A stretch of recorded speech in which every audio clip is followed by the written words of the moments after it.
I'm pretty sure that not very many of the people whose story or part of their story made its way into the Bible knew that their story was going to make its way into the Bible. I think one of those guys that didn't know would have been a guy named Diotrephes, depending on how you want to say it. I just think, gosh, if I knew I was going to be included in the Bible, I would want to be included there because of something good I had done. But Diotrephes, nope, not good. We bumped into him yesterday or last time, whenever you're watching this, and it's in 3 John verse 9. I wrote to the church, but Diotrephes, who loves to be first, will not welcome us. Oh gosh, how regrettable is it that a person would be remembered and known throughout all of history because of their unwillingness to welcome the Apostle John, the apostle of love. And I don't think we even can know what was Diotrephes' justification for this. Now, I know his motivation because John tells us that he loves to be first. Well, it kind of stands to reason. If an apostle comes on the scene, even if you're a guy that's got a whole lot of credibility, a lot of standing, a lot of whatever, you're not going to be first to an apostle. I know there is a thing in the church, and it kind of shows up historically from time to time, called the apostolic movement. And there are some people today that describe and define themselves as apostles. I'm not going to take a big long time to go into it, but I'll just tell you, I don't think they're apostles. I think they may be doing some somewhat apostolic things, but they're not apostles. When the apostles chose a replacement for Judas in Acts chapter 1, they had pretty strict criteria. And it didn't have to do with what seminary you went to, or how big your church is, or how dominant was, who were with us from the beginning and saw his ministry. Paul talks about himself being an apostle born out of season. In other words, I probably shouldn't be an apostle, but I was made an apostle by Christ. Now, these other people often say, well, like Paul, I was made an apostle. Well, whatever. What I'm saying is, if a real apostle, one of the original apostles, showed up at the church these guys were in, they wouldn't be apostles anymore. Well, okay, I'll get off my high horse. And if you're bought into this apostolic movement thing, just stay anchored to Christ. Okay, well, I'm not sure that's what Diotrephes was doing. I don't think he was staying anchored to Christ. How could he have been? And this dominating desire in his life to be first dictated his behavior, his choices, his attitudes. I made the point last time, I'm going to make it again. Here's the deal. You can't be first and Jesus be first at the same time. Won't work. I can't be first and Jesus be first at the same time. When I try to set myself up in this first place, I ruin God's design. I mean, I'm outside of his design. Jesus is supposed to be the highest and the first, not me. This is one of the strongest and oldest temptations of all, is to set oneself up as first. In a way, isn't that what Satan tempted Eve with? Then you'll be as wise as God. I mean, you're like, then, don't let him put a lid on you. Why would you be second? Okay, I know I'm putting words in the serpent's mouth, but there's at least a hint of that there. Now, today, churches where there is a competition for who will be first are not healthy churches.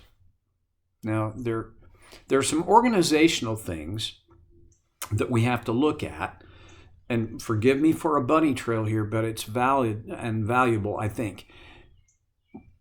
God organized the family, his first institution, where the husband was the head and he was the covering, he was the leader.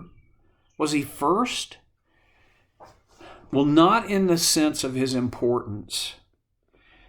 The only way he was first is that he would be the first to catch the difficulties, the trials, the trouble, the attacks on his family. He would be the point man. In that sense, and only in that sense, would he be first. He is not first in terms of his value or his importance in the family. And the church is organized like a family. When you look at God's design from Acts 1 until all the way through, basically to through the book of Jude, Revelation doesn't talk much about the organization of the church. It is organized where the older siblings, the most mature siblings in this family, take the responsibility for leading the family, but not in a Diotrephes way. They lead in a John the Apostle way. They lead by the example of their life. They lead by their love. They lead by their wisdom, not by their desire to dominate. I am grateful that I have very little experience serving in a church where the lead person, pastor, minister, had this thing about he's got to be dominant. Now, I've led with some really confident guys, and I've led with some folks who struggled with sometimes their ego. So have I. I mean, I've led with human beings. I'm not talking about the normal struggles of that I experience, and I'm pretty sure most people do, especially people in leadership. The struggle with how do I lead and not be a dictator? How do I choose well for the sake of the health and the functionality and the nurturance of this, in the context I'm talking about, this church family? And what am I supposed to do about my value and my role here? I need to sense that I have a role of leadership. What do I do when people don't want to follow my leadership? That's kind of the rub. And it takes great maturity and faith to know how do you hold that tension in balance. It's not static, it's very dynamic. I'm making a judgment, but it's honestly, I want it to be more of an observation than a judgment about Diotrephes. He didn't do well with that tension. Because what won for him was, I must be first. I wear a little bracelet. I don't know if you can see it, but it says John 3:30. And then there's this other side of it that says, he is greater than I. Well, that verse is where John the Baptist is quoted as saying of Jesus, he must increase, I must decrease. Diotrephes evidently didn't get the memo. He sure didn't live as though he had. I'm throwing a lot of rocks at Diotrephes. I got to be careful because sometimes those rocks boomerang back and hit me square in the forehead, right between the eyes. I constantly have to test my motivation. Why am I doing what I'm doing? Like when I was in ministry full-time in churches, why was I leading because I just had to lead? I just had to be first. I just had to be, oh boy, I pray not. I mean, honest to goodness. When I say I pray not, I don't mean that in this trite saying sort. I truly have prayed, God, don't let me lead out of ego.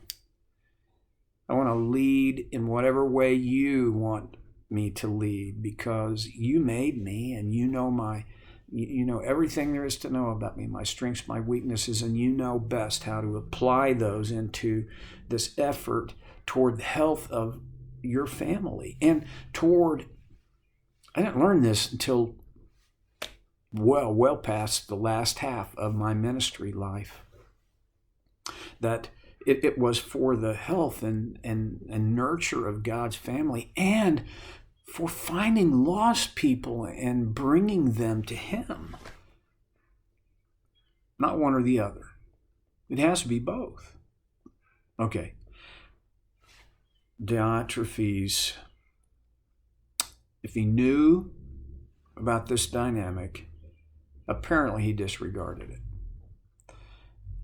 My challenge again is for all of us, every believer, live humbly and walk carefully so that rather than you being first and rather than being motivated by a desire to stretch up and, get to the top. Getting to the top is not evil unless that's your primary motivation. I first heard Howie Hendricks say, there was the guy that climbed the ladder of success, and when he got to the top, he looked around and realized he'd had it leaning against the wrong wall all the time. Don't be that guy. I guess that's my main message. And the main message I get from what we know of Diotrephes, if the church is healthy, Diotrephes will not find a platform. Because when the church is healthy, it's all about making Jesus first. Am I right? Now, are there some folks in leadership who are way more articulate and can phrase things way better than other people so that they preach better and they seem to lead better? Well, yeah. That's pretty self-evident. I'm still pushing for the idea that if they're trying to be first, this is a house of cards. It will not stand. If you're in a fellowship with leadership that's trying to be first, two pieces of advice, and it's just purely advice. It's not scriptural. It's just from me. First piece of advice is don't try to change them because you won't. If you try to change them, you will become their enemy. So don't make the effort. It's kind of like I had a friend tell me, it's like trying to teach a pig to sing the national anthem. He's not going to do it, and even if he did, it'd sound horrible. So don't try. Second piece of advice: find another church. I'm not making a judgment about the eternal salvation of these leaders. I'm just saying that's an environment where you're not going to grow. you're not going to flourish in your development and growth in Christ. So find another place, because wherever Diotrephes is in charge, there's going to be trouble. Well, we can finish. I think we're done with Diotrephes for at least a little while. I'll talk to you next time on Soul Care with Stevie Boy.